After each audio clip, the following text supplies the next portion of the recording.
Class, welcome to study one. आज मैं आप लोगों को होम साइंस का 11th चैप्टर करवाऊंगी, स्वास्थ्य एवं स्वास्थ्य कल्याण, हेल्थ एंड वेलनेस। तो इस चैप्टर में हम लोग पढ़ने वाले हैं स्वास्थ्य के बारे में। पढ़ेंगे हम कि स्वास्थ्य एवं स्वस्थता का क्या महत्व है हमारे जीवन में। दूसरा है कि वयस्कों की स्वास्थ्य संबंधी चिंताओं और चुनौतियाँ। जो वयस्क लोग होते हैं, एडल्ट्स हैं, उनकी जो स्वास्थ्य संबंधी चिंताएं हैं वो क्या है और उनको स्वस्थ रहने में क्या क्या चुनौतियों का सामना करना पड़ता है। उसके बाद है स्वास्थ्य कल्याण की संकल्पना, और फिर है यहाँ वयस्कों में अच्छे स्वास्थ्य और स्वास्थ्य कल्याण को बढ़ावा देने और उसे बनाए रखने के उपाय। कि जो वयस्क हैं वो अच्छे स्वास्थ्य को कैसे बनाए रख सकते हैं या फिर अच्छे स्वास्थ्य को कैसे बढ़ावा दे सकते हैं। तो ये सारी चीज़ें हम इस चैप्टर में आगे पढ़ने वाले हैं। तो सबसे पहले जब आप इस चैप्टर को पढ़ते हैं तो आपको दो चीज़ें इसमें दिख रही होगी। पहला है स्वास्थ्य और दूसरा है स्वास्थ्य एवं स्वास्थ्य कल्याण। तो इसमें दो चीज़ें हम पढ़ेंगे। एक होता है स्वास्थ्य, जैसे हम यहाँ स्टार्टिंग में देखते हैं, ये रहा स्वस्थ व्यक्ति। स्वस्थ व्यक्ति की क्या परिभाषा हो सकती है, स्वस्थ व्यक्ति हम किसे कहेंगे। तो आपके इस चैप्टर में दो चीज़ है जो आप लोगों को सेम लगेगी। एक होता है ये स्वस्थ, ये रहा स्वस्थ, और आगे हम पढ़ेंगे स्वास्थ्य। तो दोनों में क्या डिफरेंस है ये हम पढ़ेंगे। तो सबसे पहले हम देख लेते हैं कि स्वस्थ क्या है। स्वस्थ व्यक्ति हम किसे कहेंगे, स्वस्थ व्यक्ति कौन होता है। तो स्वस्थ व्यक्ति का तात्पर्य उस व्यक्ति से है जो सभी प्रकार के रोगों एवं चोटों से सुरक्षित हो। कि जो स्वस्थ व्यक्ति है, जिसे हम हेल्दी व्यक्ति कहते हैं, हेल्दी है तो किसे कहेंगे, तो जो सभी प्रकार के रोगों से मुक्त हो, मतलब जिससे कोई भी रोग ना हो या फिर किसी भी प्रकार की चोट ना हो। अब ऐसा मान ले कि अगर कोई स्वस्थ व्यक्ति है तो उसे कभी कोई चोट लगेगी ही नहीं, तो ये तो पॉसिबल नहीं है, क्योंकि व्यक्ति भले ही स्वस्थ है लेकिन उसे बाद में कोई चोट हो सकती है। तो स्वस्थ व्यक्ति वो होता है जो, एक तो पहली बात कि इसमें कोई रोग नहीं होना चाहिए और वो हर प्रकार के चोटों से सुरक्षित हो। मतलब कि अगर भले ही अगर उसके बाद में कोई चोट लग भी जाता है या फिर कुछ भी हो जाता है तो वो उसे रिकवर आसानी से कर सकता है जब एक स्वस्थ व्यक्ति होता है। लेकिन अगर एक बीमार व्यक्ति है, एक रोगी व्यक्ति है, और अगर उसे चोट लग जाए या फिर कुछ भी हो जाए तो वो उसे रिकवर वापस नहीं कर पाता है। तो जैसे स्वस्थ व्यक्ति क्या है, तो स्वस्थ व्यक्ति का मतलब ये नहीं होता कि वो स्वस्थ है तो बिल्कुल मतलब उसे कुछ होगा ही नहीं। स्वस्थ व्यक्ति का मतलब बल्कि ये है कि जो सभी प्रकार के रोगों से मुक्त हो, और दूसरा कि वो कोई भी चोट हो या फिर कुछ भी हो, कोई भी चुनौती आए उसके लाइफ में तो उसका जो है वो सामना आसानी से कर पाता है। एक खुशहाल जीवन जीता है स्वस्थ व्यक्ति। जो हेल्दी व्यक्ति है वो क्या है, दूसरों शब्दों में कहे तो स्वस्थ व्यक्ति का तात्पर्य ऐसे व्यक्ति से है जो अपने जीवन में आने वाली शारीरिक, सामाजिक, भावनात्मक तथा नैतिक चुनौतियों का सफलतापूर्वक सामना करने में सक्षम हो। मतलब कि ऐसा व्यक्ति, स्वस्थ व्यक्ति ऐसा व्यक्ति होता है कि उसकी लाइफ में भले ही कोई सी भी चुनौती आ जाए, या वो शारीरिक रूप से हो, सामाजिक रूप से हो या फिर इमोशनली हो, भावनात्मक रूप से।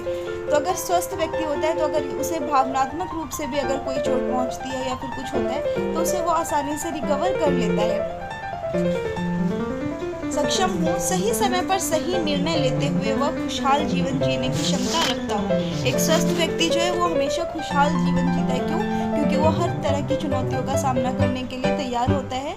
वो पूरी तरह से जो है अंदर से स्वस्थ होता है। स्वस्थ व्यक्ति का मतलब ये नहीं है कि वो मोटा व्यक्ति हो, कि लंबा चौड़ा मोटा है तभी वो स्वस्थ व्यक्ति है। स्वस्थ व्यक्ति वो होता है जो सभी प्रकार के रोगों से मुक्त हो और वो मेंटली, मानसिक रूप से भी स्वस्थ होना चाहिए। ज़रूरी नहीं है कि उसकी बॉडी ही देखने में फिट हो तो वो स्वस्थ है।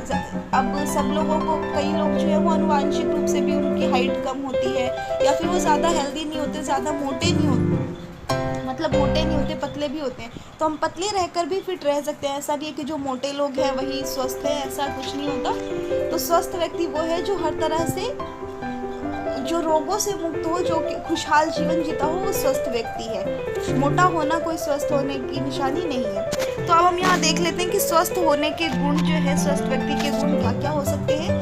पहला है, एक स्वस्थ व्यक्ति ही जीवन में विभिन्न क्षेत्रों में आने वाली विभिन्न कठिनाइयों को प्रभावी ढंग से सामना करने व सुलझाने की क्षमता रखता है। अगर एक स्वस्थ व्यक्ति है तो उसके जीवन में कोई भी कठिनाइयाँ आती है तो उसको वो आसानी से सुलझा सकता है।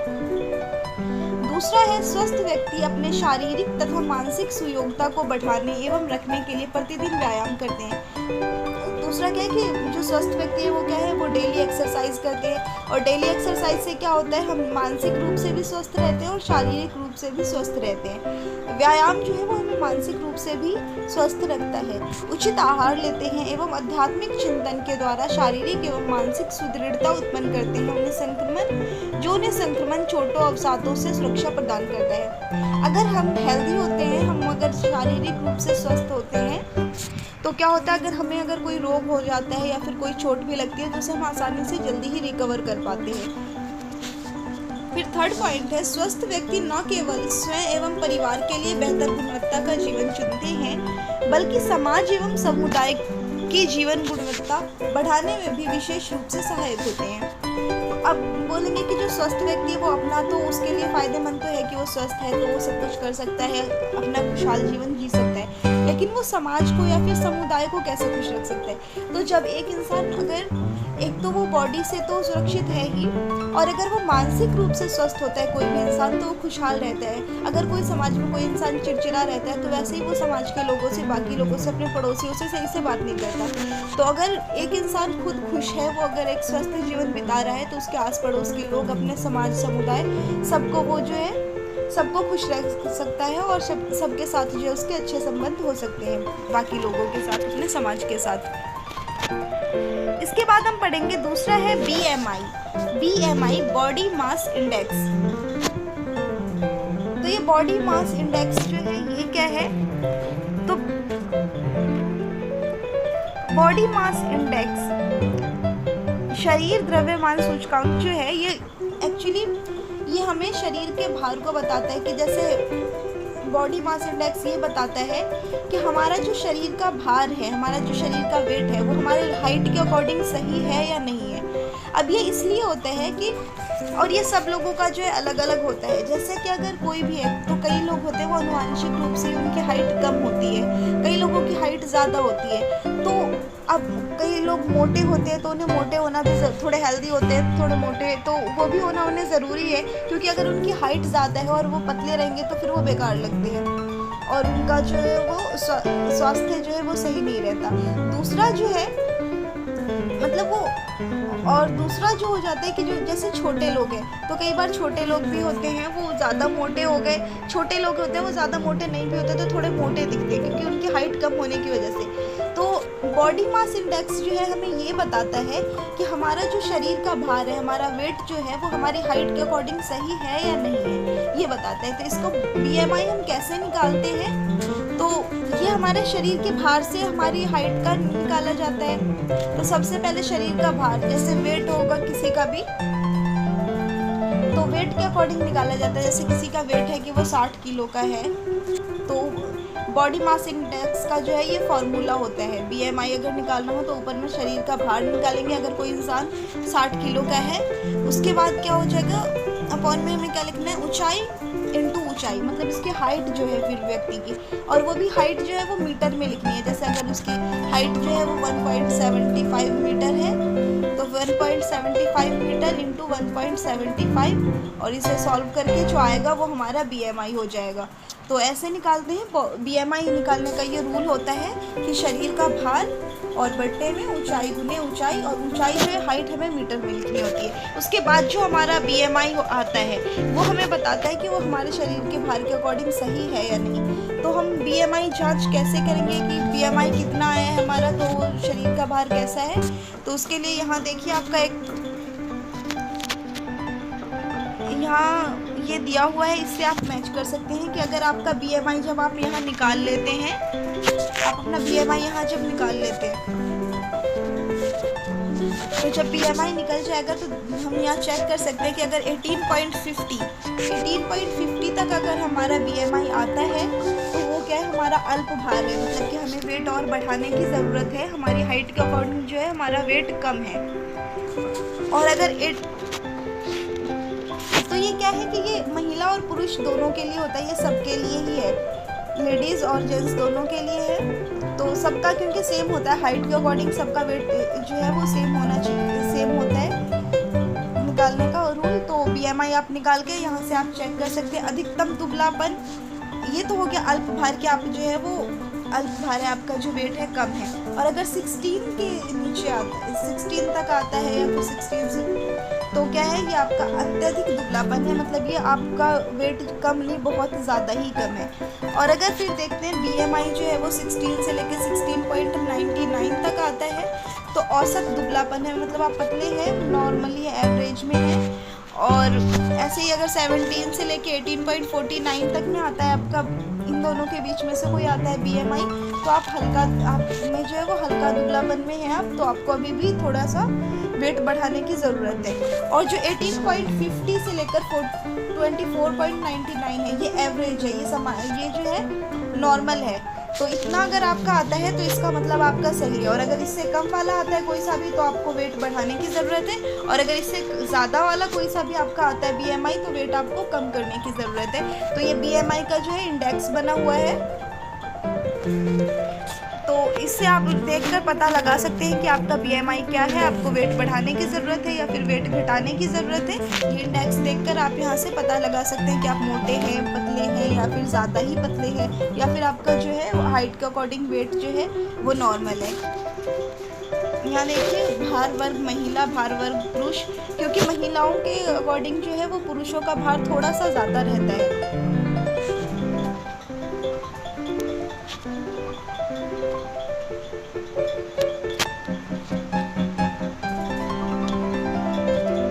BMI निकालने का तो ये रूल हो गया। और BMI के बारे में यहाँ थोड़ा दिया हुआ है, जैसे BMI मानक का आयु से कोई संबंध नहीं है। BMI जो हम निकालते हैं वो इससे एज से कोई रिलेशन नहीं है, क्योंकि आप हाइट के अकॉर्डिंग जब आपको वो निकालना है वेट, तो अगर आप किसी बच्चे का भी निकालते हैं, किसी का भी निकालते हैं, तो हाइट के अकॉर्डिंग वेट है तो वो सारा सही ही आएगा। बस आपको BMI मैच कर लेना है। तो इसका आयु से कोई संबंध नहीं है, तथा यह पुरुष और स्त्री दोनों लिंगों के लिए समान है। जो स्त्री है और पुरुष है दोनों के लिए ये सेम ही BMI होगी। हालांकि आनुवांशिक, जातीय और नस्लीय कारकों के कारण यह अलग अलग हो सकता है। अब आनुवांशिक, जातीय और नस्लीय कारकों के कारण ये अलग अलग कैसे हो सकता है? तो कई लोगों में जैसे आनुवांशिक रूप से होता है, मतलब उनके माता पिता के टाइम से चलते हुए आ रहा है कि वो लोग जैसे हैं, तो कई लोग आनुवांशिक रूप से जैसे उनके माता पिता होते हैं वैसे ही वो भी होते हैं। तो कई बार होता है कि बच्चे अगर जितना भी चाहे, अगर उनके माता पिता पतले हैं तो वो जितना भी खा ले पी ले कुछ भी कर ले, वो मोटे नहीं हो पाते ज़्यादा। क्यों? क्योंकि वो उनका आनुवांशिक रूप से चलते हुए आ रहा है। तो इसलिए कई बार जो आनुवांशिक रूप के कारण जो है ये अलग अलग हो सकता है BMI बढ़ने के साथ स्वास्थ्य जोखिम अधिक है। अगर आपका BMI ज़्यादा बढ़ जाता है, BMI अगर आपका नॉर्मल है तो ठीक है, लेकिन अगर नॉर्मल से ज़्यादा आपका BMI आता है तो स्वास्थ्य जोखिम है, मतलब आपको रोग होने की संभावना ज़्यादा है। क्योंकि जैसे ही हमारा वेट बढ़ता है तो डायबिटीज़ और BP ये सब जो है ये सब बीमारियां होने का चांस ज़्यादा हो जाता है। अन्य देशों की तुलना में एशियाई लोगों में BMI अधिक होता है, जिसके कारण उन्हें स्वास्थ्य संबंधी अधिक जोखिम होते हैं। जब BMI होगा तो आपको कई प्रकार की BMI जो है आपका अगर ज़्यादा होगा तो क्या होगा, कई प्रकार की बीमारियाँ हो जाती है वेट बढ़ने के कारण। अब दूसरा आता है स्वास्थ्यता, मीन्स सुयोग्यता। तो मैंने आप लोगों को बताया कि पहले जो हमने पढ़ा है वो था स्वास्थ्य, ठीक है, पहला जो हमने पढ़ा है वो था स्वास्थ्य, और दूसरा यहाँ पर लिखा हुआ है स्वस्थता। तो ये दोनों चीज़ें जो अगर लिखी होगी तो आपको ये नहीं समझना कि ये दोनों एक ही है, दोनों में थोड़ा सा डिफरेंस है, ये डिफरेंस आपको समझना होगा। और मैं ये चैप्टर आप लोगों को पढ़ा रही हूँ, अगर आप इस चैप्टर को अच्छे से समझ लेते हैं तो इसके क्योंकि होम साइंस में क्या है, आपके जितने भी क्वेश्चन आंसर्स हैं आपको सारे इसके बुक से ही आपको सबके आंसर मिल जाएंगे। तो अगर आप चैप्टर को अच्छे से समझ लेते हैं तो आप सारे क्वेश्चन के आंसर ईजिली कर सकते हैं। तो आप लोग चैप्टर अच्छे से समझ लें। तो पहला है स्वास्थ्य और दूसरा है स्वस्थता। इन दोनों में डिफरेंस क्या है? तो स्वास्थ्य जो क्या होता है, अभी हमने पहले पढ़ा कि स्वास्थ्य जो है वो क्या है, ऐसी स्थिति है जिसमें हम रोगों से सुरक्षित रहते हैं और चोटों से। तो क्या है स्वास्थ्य जो है, मतलब कि हमें मेंटली फिट रखता है, मानसिक रूप से हम जिसमें स्वस्थ है, या फिर हमारे अंदर कोई भी रोग ना हो तो हम क्या है वो स्वस्थ है। तो स्वस्थ रहने का मतलब ये नहीं है कि हम बॉडी से भी फिट रहे। और दूसरा है स्वस्थता। स्वस्थता में है कि जो इंसान फिट हो, जैसे अगर फिट हो कि वो हेल्दी है, हाइट वेट सब कुछ बिल्कुल ठीक है, तो वो कहेंगे हम इसे कि एक स्वस्थ व्यक्ति है, मतलब एक फिट व्यक्ति है। किसी को भी हम देखते हैं कि हाँ इसकी हाइट अच्छी है, वेट अच्छा है, बॉडी अच्छी है, तो हम बॉडी देखते हैं, जो बॉडी है बॉडी से जो फिट होता है, तो ये क्या शारीरिक रूप से फिट होना है। ये मेन डिफरेंस है कि स्वस्थता में है शारीरिक रूप से फिट, और स्वास्थ्य में है जो इंसान मानसिक रूप से फिट हो और मतलब रोगों से मुक्त हो। अब ज़रूरी नहीं है कि जो इंसान शारीरिक रूप से हमें फिट दिख रहा है तो वो अंदर से उसके पास कोई रोग ना हो सकता है ऊपर से इंसान शारीरिक रूप से फिट दिख रहा है लेकिन उसे कोई रोग हो। तो ये नहीं है कि और जो स्वस्थ व्यक्ति है, वो स्वस्थ व्यक्ति अगर थोड़ा पतला भी है कोई इंसान तो वो स्वस्थ हो सकता है, ज़रूरी नहीं है कि वो शारीरिक रूप से फिट है तभी वो स्वस्थ है। तो ये दोनों में जो है ये मेन डिफरेंस है, मतलब स्वस्थता जो है, सुयोग्यता, फिटनेस, ये शारीरिक रूप से फिट होता है, और स्वास्थ्य जो है इसमें आप फिट होते हैं, जो रोगों से मुक्त होते हैं। इसमें कोई भी रोग आपके पास नहीं होता, लेकिन ज़रूरी नहीं है कि आप बिल्कुल रोग नहीं है तो इसका मतलब ये नहीं है कि आप बिल्कुल शारीरिक रूप से बिल्कुल फिट हो कि हाँ अच्छी खासी हाइट है, वेट है, ये ज़रूरी नहीं है। क्योंकि हो सकता है कि उस इंसान का जो अनुवांशिक रूप से वो लोग थोड़े हाइट उनकी कम होती जा रही है, या फिर अनुवांशिक रूप से वो लोग जो है वो थोड़े पतले हैं, लेकिन वो स्वस्थ तो रह सकते हैं। तो ये था मेन दोनों में डिफरेंस। तो स्वस्थता के हम डेफिनेशन पढ़ लेते हैं। शारीरिक रूप से तंदुरुस्त और निरोगी होने की स्थिति को स्वास्थ्य अथवा शारीरिक सुयोग्यता कहते हैं, जो शारीरिक रूप से फिट हो। इसमें मेन देखना है कि ये फिजिकली फिट होना चाहिए, तो ये सुयोग्यता है। नियमित व्यायाम व्यक्ति को चुस्त बनाता है। इसमें बताया हुआ है कि आप जो शारीरिक रूप से कैसे फिट रह सकते हैं। जो व्यक्ति नियमित रूप से व्यायाम करते हैं स्वयं ही अच्छा महसूस करते हैं और बेहतर रूप से सो पाते हैं। व्यायाम से हृदय और फेफड़े भी अधिक प्रभावी रूप से कार्य करते हैं, जिसमें रक्त परिसंचरण सुधरता है तथा श्वसन तंत्र मजबूत होता है। इसमें क्या है, आपको सारा बताया हुआ है कि जो शारीरिक रूप से हम व्यायाम करते हैं उसमें क्या क्या फायदे हैं, यही सारी चीजें इसमें। दूसरा है वयस्क अवस्था में व्यायाम के लाभ। जो एडल्ट होते हैं जो, तो इस अवस्था में जो व्यायाम करने के क्या क्या लाभ हैं, तो ये सारी चीजें तो आप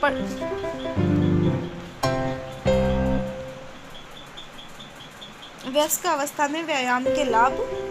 नियमित रूप से व्यायाम करने से शरीर में संगठन, उपाच्य, दर्द तथा हृदय तथा श्वसन संबंधी स्वास्थ्य में सुधार आता है, जिसके कारण गंभीर और दीर्घकालिक बीमारियों की संभावना में कमी आती है। अगर हम डेली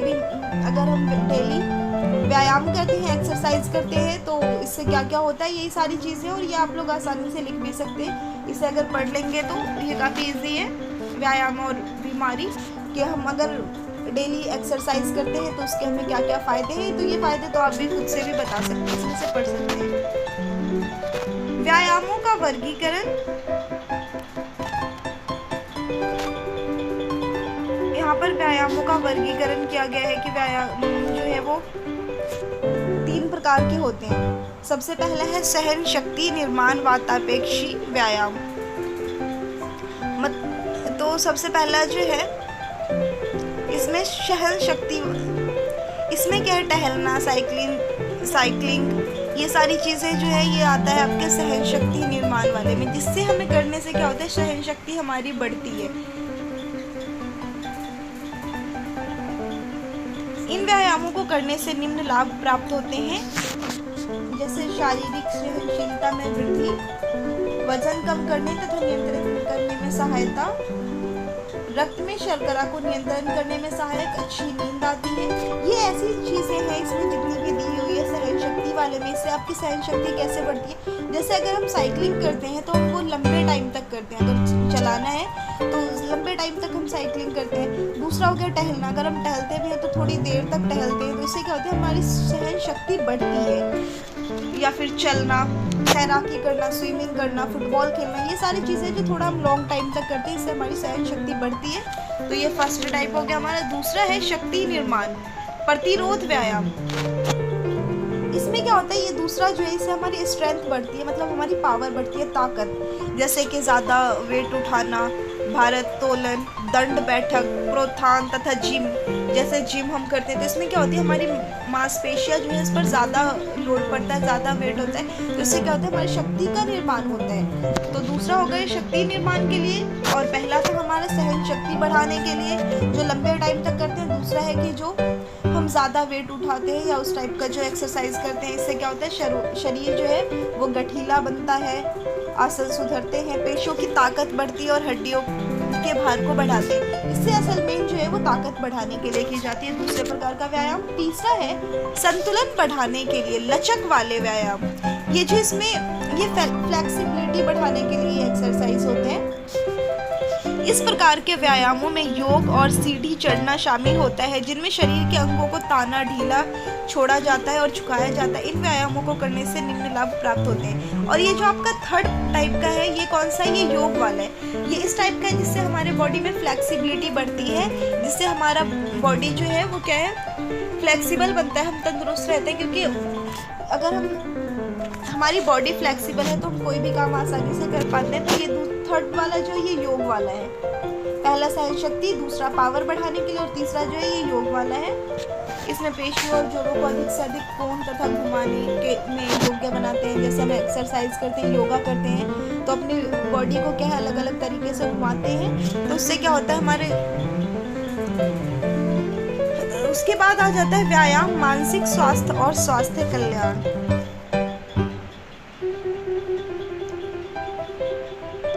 स्वास्थ्य कल्याण स्वस्थता सुयोग्यता क्या है। स्वास्थ्य कल्याण सुयोग्यता का तात्पर्य किसी व्यक्ति की उस क्षमता से है जिसके द्वारा वह एक अच्छा संतुलित जीवन व्यतीत कर सकता है। तो स्वास्थ्य कल्याण क्या है, जिस ऐसी सुयोग्यता, ऐसी फिटनेस होनी चाहिए इंसान की जिसके द्वारा जो है वो एक अच्छा जीवन व्यतीत कर पाए, जिसमें वो क्या है शारीरिक रूप से मतलब फिजिकली, मेंटली और इमोशनली हर तरीके से जो है वो फिट होता है। क्योंकि इसमें पूरा आपका फिटनेस भी आ गया और स्वास्थ्य भी आ गया, दोनों आ गया। मतलब कि आप जो मेंटली भी फिट रहो, रोगों से भी मुक्त रहो, प्लस आप जो है शारीरिक रूप से भी स्वस्थ हैं। तो यही है स्वास्थ्य कल्याण स्वस्थता सुयोग्यता क्या है, ये इन तीनों की डेफिनेशन है। जो स्वास्थ्य सुयोग्यता का दृष्टिकोण हमारे लिए किस प्रकार सहायक है। अब ये आता है आपका, ये मेन है यहाँ स्वस्थ जीवन शैली के आयाम। जो आपका स्वस्थ जीवन शैली है इसके कौन कौन से आयाम होते हैं, मतलब आप अगर स्वस्थ रहना चाहते हैं उसके लिए कौन कौन से आयाम जरूरी हैं। तो स्वास्थ्य कल्याण ये दिया हुआ है ना, स्वास्थ्य कल्याण के आयाम, ये 7 आयाम दिए हुए हैं। जैसे कि देखिए, पहला है शारीरिक, दूसरा सामाजिक, भावनात्मक, बौद्धिक, पर्यावरणीय, व्यवसाय संबंधी, अध्यात्मिक। तो इसमें क्या है कि हम देखते हैं पहले शारीरिक। स्वस्थ जीवन शैली में क्या है, सबसे पहले इंसान शारीरिक रूप से स्वस्थ होना चाहिए। दूसरा है सामाजिक रूप से। अब सामाजिक रूप से इंसान कैसे स्वस्थ होगा, तो जो इंसान रोगों से मुक्त होता है, शारीरिक रूप से फिट होता है, तो वो एक खुशहाल जीवन जीता है। और जब वो एक खुशहाल जीवन जीता है तो उसका समाज, उसके पड़ोसी सब लोग खुश होते हैं और वो बाकी लोगों को भी खुश रख सकता है। थर्ड है भावनात्मक रूप से, इमोशनली भी जो है स्वस्थ व्यक्ति जो है वो क्या इमोशनली रूप से भी स्वस्थ होता है। वो अगर उसे कोई भी प्रॉब्लम आए तो उसका वो आसानी से सामना कर सकता है। बौद्धिक, अगर किसी भी समस्या का बौद्धिक रूप से क्या है, किसी भी समस्या का समाधान वो आसानी से अपने जीवन में सभी कठिनाइयों का हल ढूंढ सकता है। पर्यावरणीय तो जैसा अगर स्वस्थ व्यक्ति है वो जैसे एनवायरनमेंट में रहता है उस टाइप का उस पर उसी का प्रभाव पड़ता है। व्यवसाय संबंधी, व्यवसाय में भी इंसान के स्वस्थ जीवन का काफ़ी प्रभाव पड़ता है। और आध्यात्मिक, जो हम योग करते हैं वो आध्यात्मिक प्रभाव होता है स्वस्थ जीवन पर, क्योंकि जब हम योगा करते हैं तो आध्यात्मिक रूप से हम स्वस्थ होते हैं और नैतिक रूप से भी हमारे अंदर कई गुण आते हैं स्वस्थ रहने से। तो आध्यात्मिक प्रभाव ये होता है कि अगर हम योगा करते हैं, एक्सरसाइज करते हैं, तो हमारा जो मन है वो बिल्कुल शांत हो जाता है। आध्यात्मिक रूप से भी हम जो है वो स्वस्थ हो जाते हैं। अच्छी स्वास्थ्य सुयोग्यता वाले व्यक्ति में निम्नलिखित गुण पाए जाते हैं। जो लोग अच्छे से स्वस्थ होते हैं, बिल्कुल फिट होते हैं, उनमें कौन कौन से गुण पाए जाते हैं वो है, अगर व्यक्ति उच्च आत्मसम्मान, सबसे पहले क्या है उसके अंदर सेल्फ कॉन्फिडेंस आएगा। सेकंड है सकारात्मक दृष्टिकोण, अगर वो आध्यात्मिक रूप से वो इंसान ठीक है, वो और वो एक खुशहाल जीवन जी रहे, तो क्या होगा उसके अंदर जो है ज़्यादा पॉजिटिविटी रहेगी और वो इंसान ज़्यादा अच्छा दिखता है, ज़्यादा अट्रैक्टिव भी होता है, वो ज़्यादा पॉजिटिव होता है। जब हम पॉजिटिव होते हैं किसी भी चीज़ के लिए, अगर हम सामने वाले से बात कर रहे हैं और पॉजिटिव होकर बात करते हैं तो हम ज़्यादा अट्रैक्टिव दिखते हैं। तो सकारात्मक दृष्टिकोण भी होता है अगर व्यक्ति स्वस्थ हो तो। अगर व्यक्ति स्वस्थ नहीं होता तो उसका चिड़चिड़ा सा स्वभाव होता है, अजीब स्वभाव होता है, इसीलिए हमें जो मानसिक रूप से भी स्वस्थ रहना चाहिए। तो सकारात्मक दृष्टिकोण ये बताने कि स्वस्थ व्यक्ति में कौन कौन से गुण होते हैं। जिम्मेदार और वचनबद्ध, हंसमुख स्वभाव, जाहिर सी बात है वो खुशहाल भी रहेगा, जब वो बिल्कुल फिट है तो खुशहाल भी रहेगा और हंसमुख स्वभाव होगा।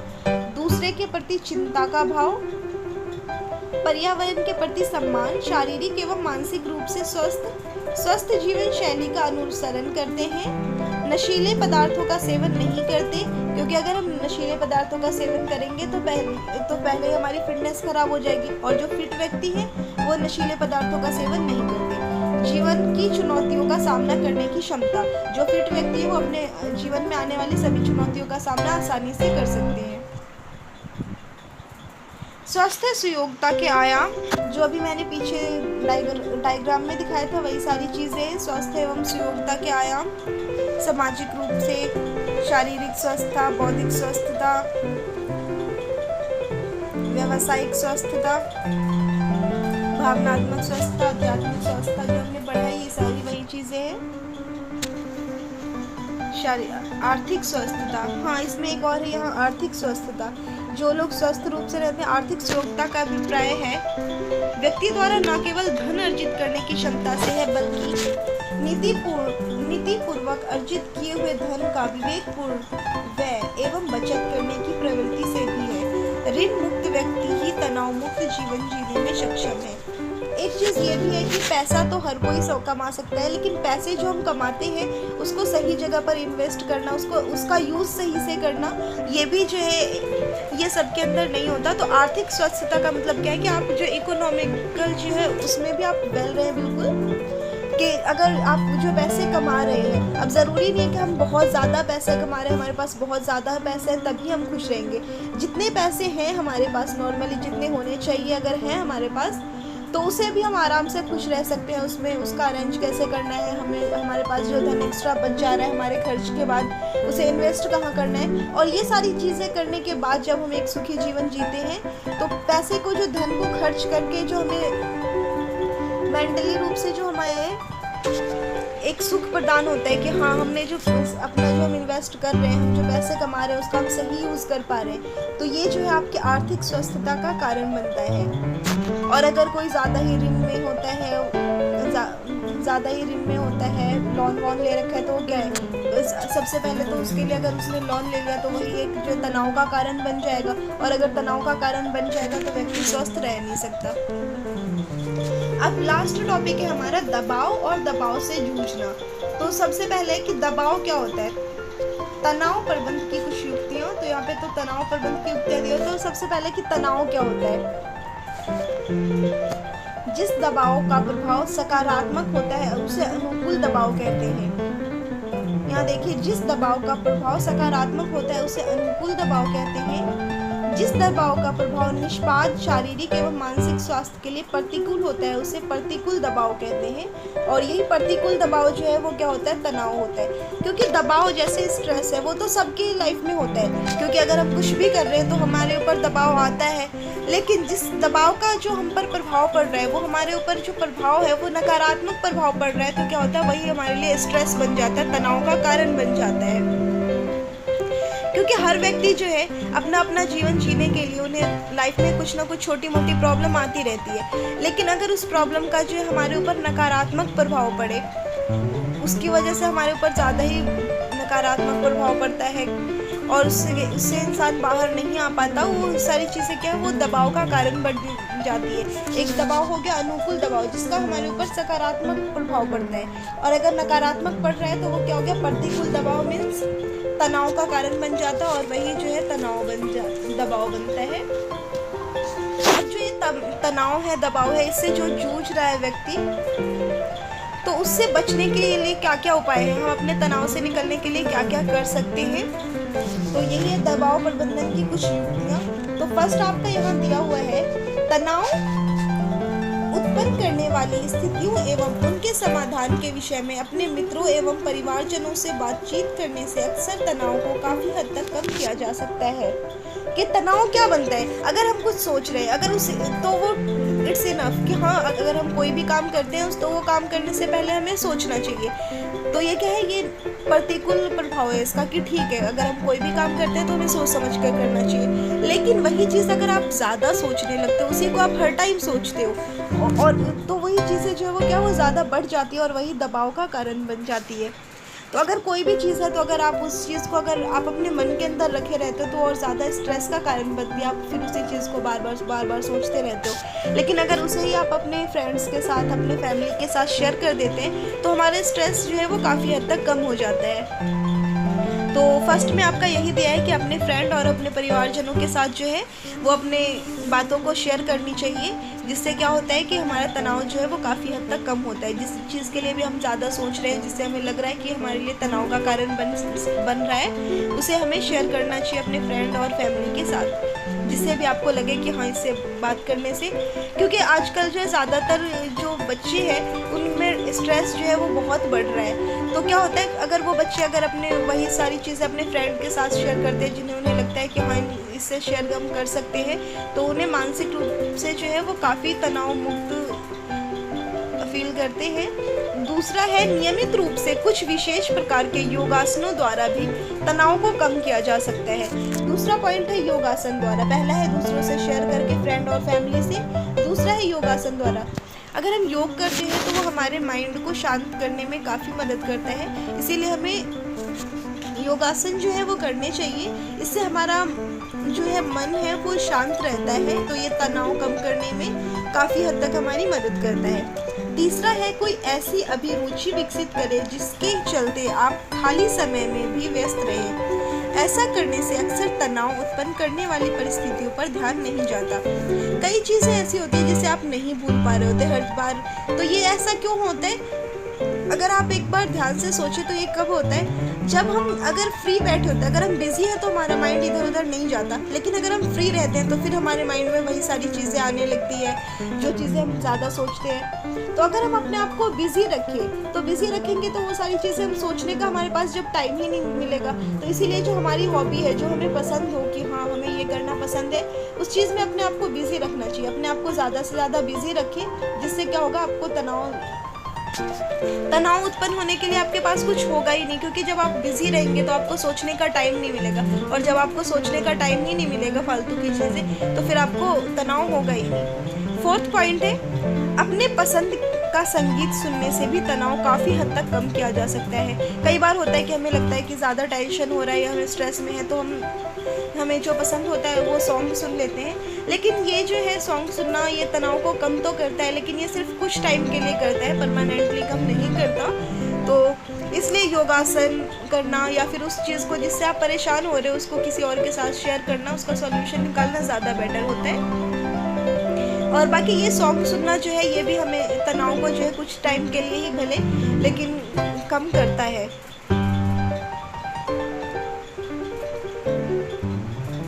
फिफ्थ पॉइंट है, असहज परिस्थितियों में शांत रहने के लिए अध्यात्म का सहारा लें। ध्यान, योग व श्वसन तकनीकें क्रोध सहित कई मानसिक व शारीरिक कष्टों का निवारण करने में सहायक होती है। आध्यात्मिक सहारा लेना मीन्स अगर कई बार होता है कि हम जब बहुत ज़्यादा गुस्से में होते हैं और अगर हम बोलते ही जाए तो हमारा गुस्सा और बढ़ता है, लेकिन जब हम जिस टाइम पर गुस्से में होते हैं तो हमें अपने आप को शांत रखना चाहिए, अपने गुस्से को कंट्रोल करने की उस टाइम पर कोशिश करनी चाहिए। अगर हम अपने गुस्से को कंट्रोल कर लेते हैं, इसीलिए हमें योगा करना चाहिए, क्योंकि योग जब हम करते हैं तो योगासन जो क्या है वो हमारे मन को शांत रखने में मदद करता है, जिसकी वजह से हमें क्रोध कम आता है। 6th पॉइंट है ज्ञानवर्धक तथा प्रेरणादायक पुस्तकें पढ़ने की आदत विकसित करें। ऐसा करने से व्यक्ति की मनोवृत्ति में काफ़ी सकारात्मक परिवर्तन आता है, जिससे तनाव भी कम हो जाता है। 6th पॉइंट जो है आपका वो ज्ञानवर्धक पुस्तकें पढ़ना मीन्स अपने आप को मोटिवेट करना। अपने आप को जब आप मोटिवेट कर लेते हैं, क्योंकि everything is depend on our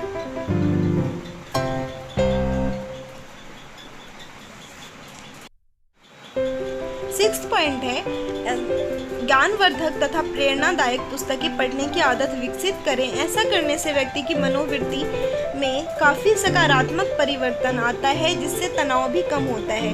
6th point में आपको क्या करना है, अपने आप को मोटिवेट करने के लिए आप बुक्स पढ़ सकते हैं या फिर कुछ भी अपने आप को मोटिवेट करना है। इससे क्या होता है, क्योंकि हमारा जो सब कुछ है क्या है, हमारे माइंड सेट पर डिपेंड करता है। अगर हम सोचते हैं, अगर हम नेगेटिव थिंकिंग आती है हमारे माइंड में, तो हम ज़्यादा तनाव में जाते हैं। अगर हम पॉजिटिवली सोचें तो हमारे जो अंदर जो नकारात्मक चीज़ें हैं वो खुद अपने आप बाहर निकल जाती है और तनाव कम होता है। इसीलिए अपने आप को मोटिवेट करते रहना चाहिए, और मोटिवेट करने के लिए आप मोटिवेशनल बुक्स पढ़ सकते हैं। आजकल तो आप कहीं से भी, नेट से भी कई चीज़ें हैं जिससे आप अपने आप को मोटिवेट कर सकते हैं। तो इसमें है कि आप प्रेरणादायक पुस्तकें पढ़ सकते हैं। मतलब अपने आप को जब आप मोटिवेट करते हैं तो अपने आप हमारा जब माइंड सेट हो जाता है, तो उसके बाद हमें कुछ भी जो है, जब हमारे अंदर सारी चीज़ें जो है वो पॉजिटिव आ जाती है, तो नेगेटिव चीज़ें अपने आप निकल जाती हैं। 7th पॉइंट है शरीर एवं मस्तिष्क को पर्याप्त आराम देना चाहिए।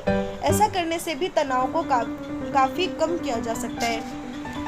कई बार होता है जब हम ज़्यादा काम कर लेते हैं तो हमें क्या होता है, काफ़ी थका महसूस होता है। ज़रूरी नहीं कि हम अगर फिजिकली ही कोई काम करें तभी थकते हैं, कई बार मेंटली भी हम, क्योंकि आजकल जैसे सारा वर्क हो गया है वो फ़ोन पर होता है, कंप्यूटर पर होता है। तो क्या कंप्यूटर पर हम काम करते हैं तो उसमें तो हमारा कुछ फिजिकली काम नहीं करना होता, बट क्या होता है हमारा माइंड तो काम करता है ना। तो हमें जो है माइंड को भी थोड़ा सा रेस्ट देना चाहिए, अपने आप को थोड़ा सा टाइम देना चाहिए, जिससे भी हम काफ़ी जो है तनाव कम हो सकता है। तो तनाव प्रबंधन की उपरोक्त तकनीकों के अतिरिक्त निम्न उपाय भी तनाव प्रबंधन के लिए काफ़ी लाभदायक सिद्ध हो सकते हैं। तो ये सारी उपाय दिए हुए हैं। बाकी अगर आपका तनाव प्रबंधन के लिए जो भी आएगा तो ये 7 पॉइंट दिए हुए हैं। अगर आ जाए कि तनाव का प्रबंध आप कैसे कर सकते हैं, इस टाइप के क्वेश्चन आते हैं और आएंगे भी कि, या फिर इसमें तो ऐसा भी होम साइंस में इस टाइप के भी क्वेश्चन पूछ लेता है कि जैसे आपका फ्रेंड है, कोई आपका मित्र है, वो तनाव से मतलब वो ज़्यादा तनाव में है, तो उसे आप तनाव करने के लिए कुछ उपाय, कम करने के लिए कुछ उपाय बताएं। इस टाइप से क्वेश्चन देता है कि आपका मित्र जो है वो तनाव में है, तो आप उसे तनाव कम करने के लिए जो है कुछ उपाय बताएं। तो जैसे ये 7 पॉइंट दिए हुए हैं, इनमें से आपको जो भी सही लगे तो आप कोई सा भी जो है 4 से 5 पॉइंट बता सकते हैं। तो अगर आप अच्छे से बुक को रीड कर लेते हैं, बुक को अच्छे से पढ़ लेते हैं, तो फिर जितने भी क्वेश्चन हैं, चाहे वो जिस टाइप से भी दे दे, आप आसानी से सॉल्व कर सकते हैं। आई होप आप लोगों को ये चैप्टर पसंद आया होगा। Thanks for watching.